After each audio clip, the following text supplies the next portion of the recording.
ഇന്നലെ രാത്രിയും മരുന്ന് കഴിച്ചില്ലല്ലേ? ഇങ്ങനെയാണെങ്കിൽ ഞാൻ എങ്ങനെ മനസ്സമാനത്തോടെ ജോലിക്ക് പോവുക? നിന്നെ നോക്കാനാണ് അമ്മണി വരുന്നത്. അവളെ വിഷമിപ്പിച്ചിട്ട് ഇപ്പോൾ വരുന്നില്ല. നോക്ക്, എനിക്ക് പോകാൻ നേരമായി. വൈകിയാൽ അവരെ വായിൽ നിന്ന് വരുന്നത് മുഴുവൻ ഞാൻ കേൾക്കണം. സമയത്തിന് ഭക്ഷണം മരുന്നും കഴിക്കണം കേട്ടോ.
സിയ,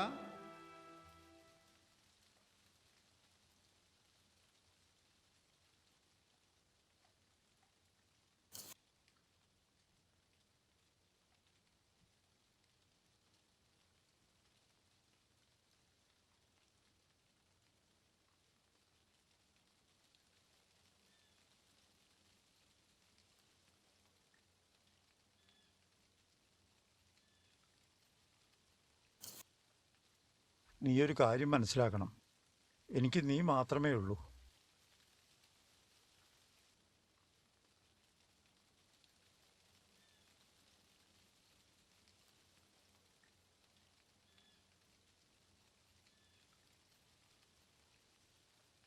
ഉപ്പ,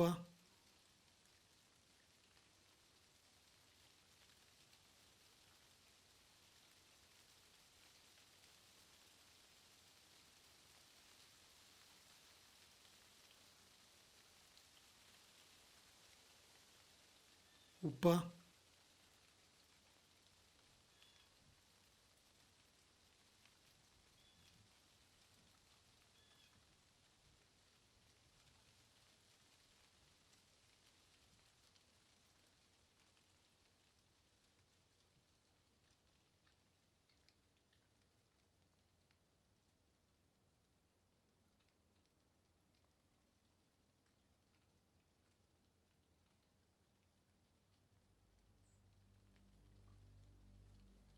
ഉപ്പ, ഞാൻ എന്താ ചെയ്യുക?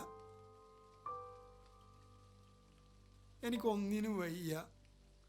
നിങ്ങൾ എൻ്റെ കൂടെ ഒന്ന് ഇരിക്കുക.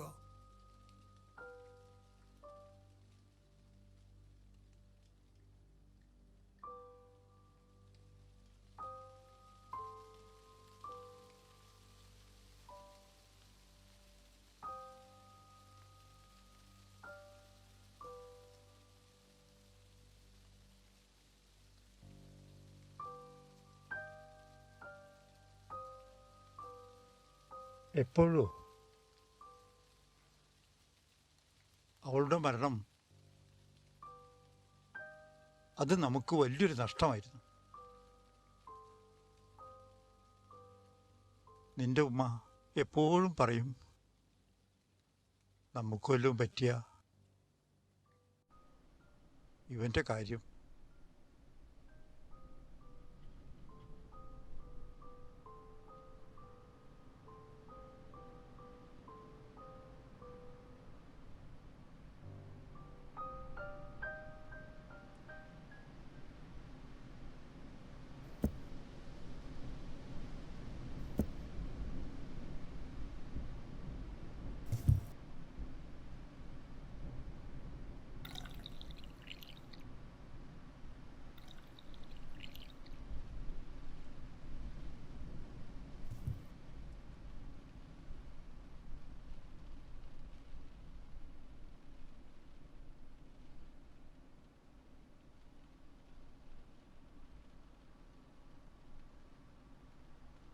അവൻ പറയുന്നതിലും കാര്യമുണ്ട്.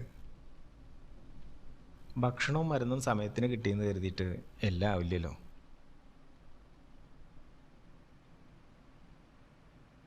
അവന് വേണ്ടി സമയം കണ്ടെത്തണം.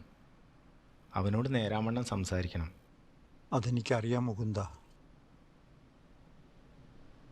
ഞാൻ ഈ പ്രായത്തിലും ഒരുപാട് ഓടുന്നത് കാണുന്നില്ലേ? ഒരുപാട് സാമ്പത്തിക പ്രശ്നങ്ങളുണ്ട്, പലതരത്തിലുള്ള ചികിത്സകളാണ്.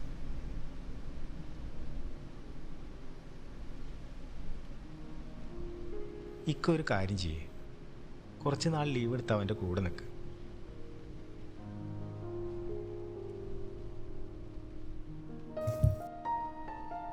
ഇപ്പോഴത്തെ അവൻ്റെ മാനസിക പ്രശ്നങ്ങളൊക്കെ ഒന്ന് റെഡിയാവട്ടെ.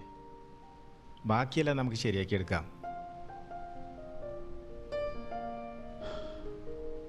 ടെൻഷൻ അടിക്കാതിരിക്കേ.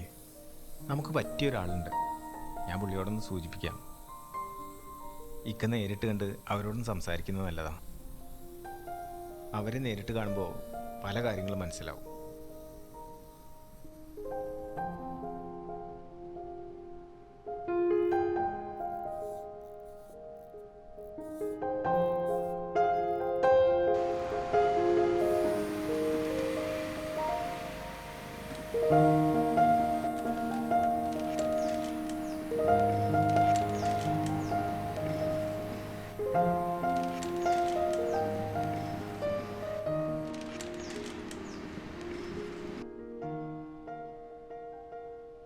ആദ്യം ഞാൻ എൻ്റെ ഒരു അനുഭവത്തിലൂടെ ആയിരിക്കാം ഞാനിത് ഷെയർ ചെയ്തു.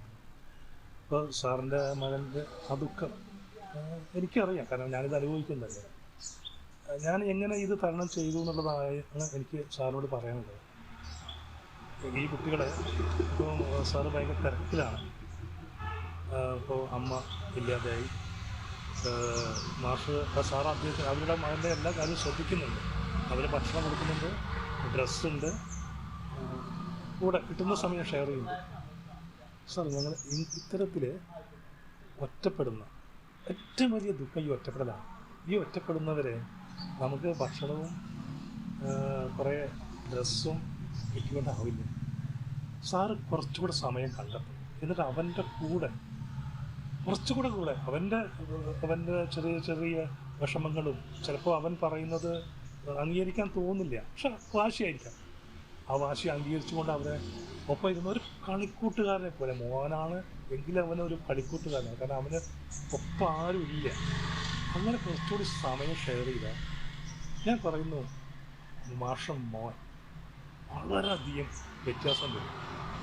ഇപ്പം അദ്ദേഹത്തിൻ്റെ മുഖത്ത് കാണും, ഞാൻ അദ്ദേഹത്തെ കാണുകയാണ് എൻ്റെ മനസ്സിൽ. ആ നിരാശ മാറും, വിട്ടുപോകും. അവന് തോന്നണം എൻ്റെ കൂടെ ആളുണ്ട്, എനിക്ക് കാര്യങ്ങൾ ഷെയർ ചെയ്യാൻ പറ്റുന്നത്. എൻ്റെ എൻ്റെ പിതാവ് എൻ്റെ കൂട്ടുകാരനാണ്. അങ്ങനെ ആകുമ്പോൾ ഇയാൾക്ക് ആ തോന്നലാണ് ഇയാളെ ഏറ്റവും മനസ്സിൽ വരുന്നത്.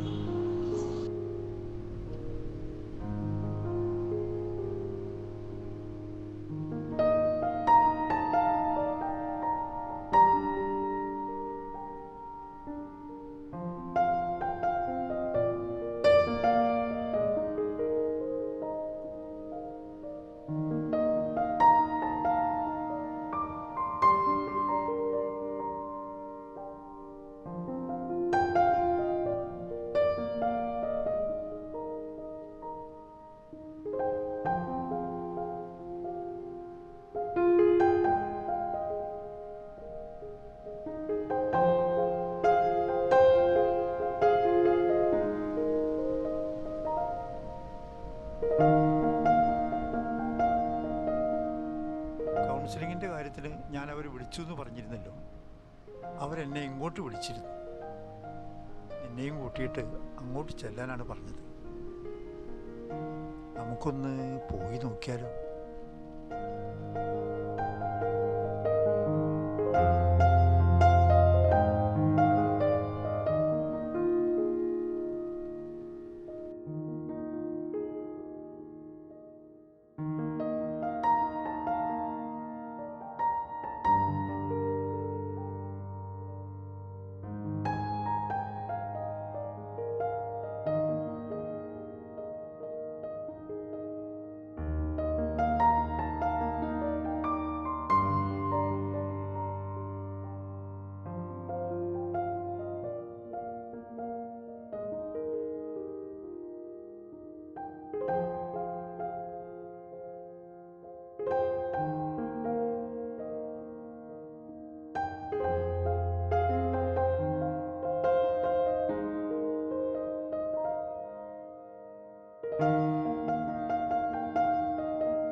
ഇന്ന് എൻ്റെ സിയ വളരെ സന്തോഷവാനാണ്. ഞാനും. അവൻ എത്ര സൗഹൃദങ്ങളാണെന്നോ. അവനൊറ്റയ്ക്ക് യാത്ര ചെയ്യാൻ തുടങ്ങി. ഇതുപോലെ വെല്ലുവിളികൾ നേരിട്ട പലരും ഇന്ന് അവൻ്റെ കൂട്ടുകാരാണ്. സമൂഹം അവൻ അംഗീകരിച്ചു കഴിഞ്ഞു. ഇനി അവൻ അവൻ്റെ സ്വപ്നങ്ങളുമായി മുന്നോട്ട് പോകട്ടെ.